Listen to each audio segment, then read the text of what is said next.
মোড় এভিনিউ বৌদ্ধ সমিতির পক্ষ থেকে প্রথম বৌদ্ধ প্রতিমন্ত্রী শ্রী বিশাল লামা ও বিশিষ্ট অভিনেত্রী ও বিধায়ক শ্রীমতী পাপিয়া অধিকারী মহাশয়াকে বৈকালিক সংবর্ধনা ও সম্মাননা জানানো হয়।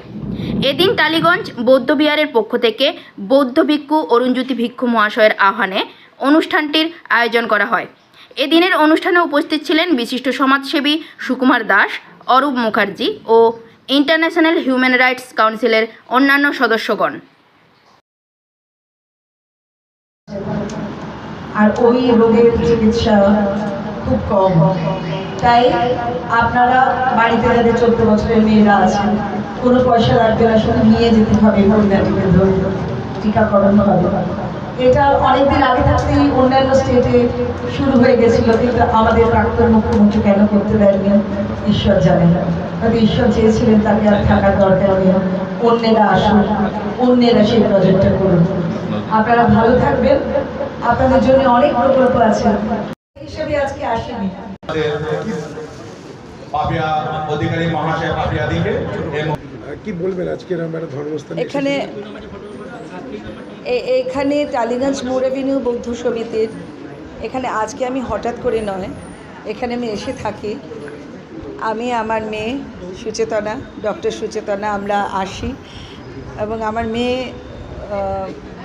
বুদ্ধ ফলো করেন, সেই জন্যে ও আসে, ওদের যে কোনো অনুষ্ঠানে আসে, আমিও মাঝে মাঝে আসি এবং এদের এখানে এলে মন শান্ত হয়।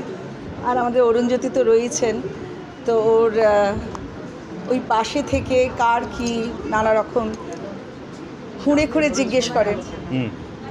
জিজ্ঞেস করেন যে কার কি সমস্যা, এগুলো খুব ইম্পর্ট্যান্ট।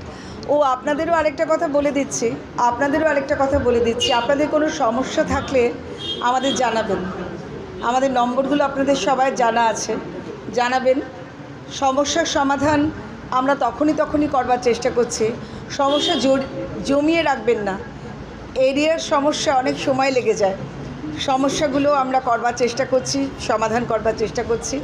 আপনাদের পাশে থাকাই আমার একমাত্র লক্ষ্য। সরকারের জন্য কি ভাবনা চিন্তা রাখছে রাজ্য সরকার? আপনি তো মন্ত্রিত্ব পেয়েছেন, একদম ভারতবর্ষের স্বাধীনতার পরে প্রথম মন্ত্রিত্ব পাওয়া গেছে, কি বলবেন?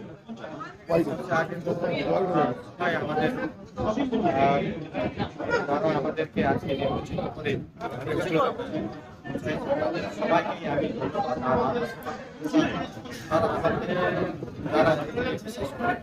আমাদের দল আমাদেরকে বিশ্বাস করে আজকে দল যে জায়গাটা পেয়েছে তার জন্য আমাদের দলের যে আমাদের শীর্ষ নেতৃত্বের আজকে আমাদের বিহারে আমরা এসেছি। আমাদের আদরণীয় গুরুজি যে ভান্ডারজি আছেন, তিনি আমার আগে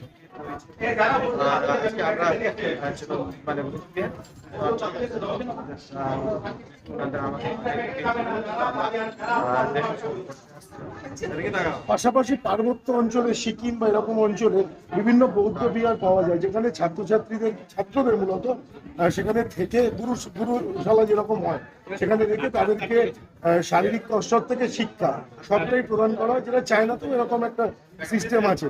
ভারতে এই ধরনের শিক্ষাকে কেন নিয়ে আসা হচ্ছে না বলে আমরা যে বিশেষ করে আমাদেরকে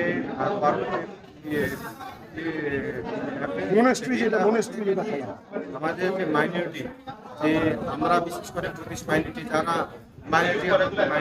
যারা আজকেও কোনো মানে যে সরকারি যে মাইনরিটি থেকে যে পাওয়া উচিত, যে দেওয়া উচিত, যে বৌদ্ধ ধর্মকে সংরক্ষণ দেওয়ার আমাদের সাথে আপনাদের যেভাবে ডেভেলপমেন্ট নিয়ে যে ইম্পর্টেন্ট, সেটা কিন্তু আপনার এই 15 বছরের সময় হলো না। আর আপনারা নিশ্চিতভাবে দেখেছেন কি হয়েছিল তখন।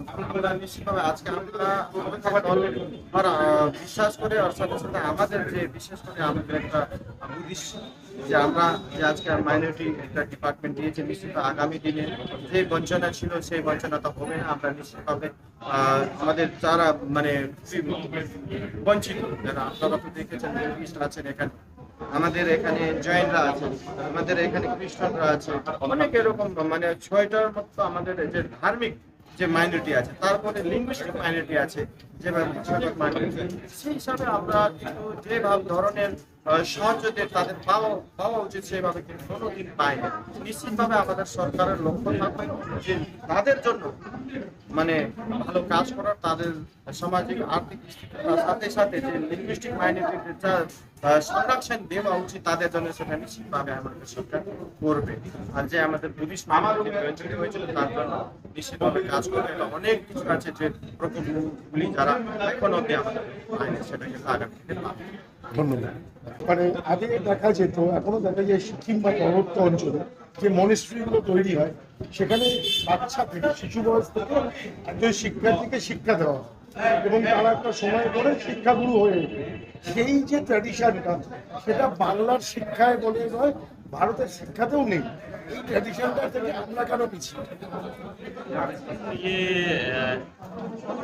আগে যে বলেছিল যে আমাদের মিনিস্টার সাহেব উনি বলেছিল যে আমাদের অন্য বছর থেকে আমরা লাইব্রেরি দিতে পারছি না, মাইনরিটি বলে খালি ওটাই বোঝা যাচ্ছিল। तो अभी जो हमारे पश्चिम बंगाल सरकार अधिकारी जी ने जो ये बड़े कदम उठाए हैं, जो हमारे बौद्धी माइनॉरिटी है इसको भी मालूम पड़ गया कि आने वाला दिन में इस माइनॉरिटी को लेके जो उस कोर्ट के भी और कुछ है सबको लेके काम करे। इसीलिए अभी विशाल जी को माइनॉरिटी का जिम्मा दे दिया है। तो इसका अवश्य आने वाला दिन में होगा। जब संरक्षण कहीं भी मिल जाएगा, इसको काम करने के लिए वादा भी किया है। आने वाला दिन में जो जितना भी हमारा ऐसा माइनॉरिटी विभाग का है काम करने का है। सर, आपका नाम और आपका कॉन्स्टिट्यूशन? मेरा नाम लक्ष्मण लिपू, मैं अलीपुर दुआ मादरी घाट कॉन्स्टिट्यूशन किया है, जो ST कॉन्स्टिट्यूंसी से।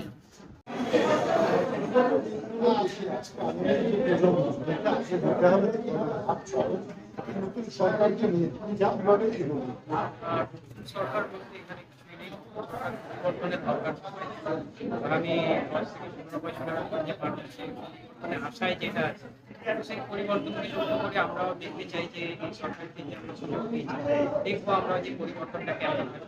এবং আমি আশা রাখবো যে সরকারের কাছ থেকে যাদের যে দরকারটা যে 15 বছরে হয়নি, সেই দরকারটা যেন ফুলফিল হয়, যাতে যার দরকারের যে প্রয়োজন সেই প্রয়োজনটা যেন সামনে হিউম্যান রাইটসকে নিয়ে কিভাবে ভবিষ্যতে এগোবার প্ল্যান আছে? হিউম্যান রাইটসকে নিয়ে যে আগামী যে নতুন প্রজন্ম যারা তাদের মধ্যে থেকে প্রত্যেকটাকে হিউম্যান রাইটস নতুন প্রজন্মদের এগিয়ে নিয়ে যাওয়ার জন্য প্রত্যেকটা মানুষের পাশে থাকবে, এটা আমাদের মুখ্য। আজকে হিউম্যান রাইটসের মধ্যে প্রত্যেকটা মানুষ পাশে আছে বলেই হিউম্যান রাইটস। আমার নাম মুরাদ খান, রাজশাহী স্টেট। দীর্ঘদিন আপনি সমাজের পাশে রয়েছেন, সমাজসেবা করছেন, মানুষের কাছে ধর্ম প্রচারও করছেন। একদম নতুন সরকার, তাদের কাছে আপনাদের প্রাপ্যতা কি চাইবেন, কি আশা রইল? আরেকটা বড় প্রশ্ন এটা হচ্ছে যে বৌদ্ধদের যে শিক্ষা ব্যবস্থা, যেটা ছোট থেকে গুরুকুলের মধ্যে থেকে মনস্ট্রিতে তাকে শারীরিক শিক্ষা থেকে শুরু করে এডুকেশন সবটাই দেওয়া হয়, এবং একটা সময় পর সেও একজন বৌদ্ধ গুরু বা লামা হিসেবে নিজেকে প্রতিষ্ঠিত করে।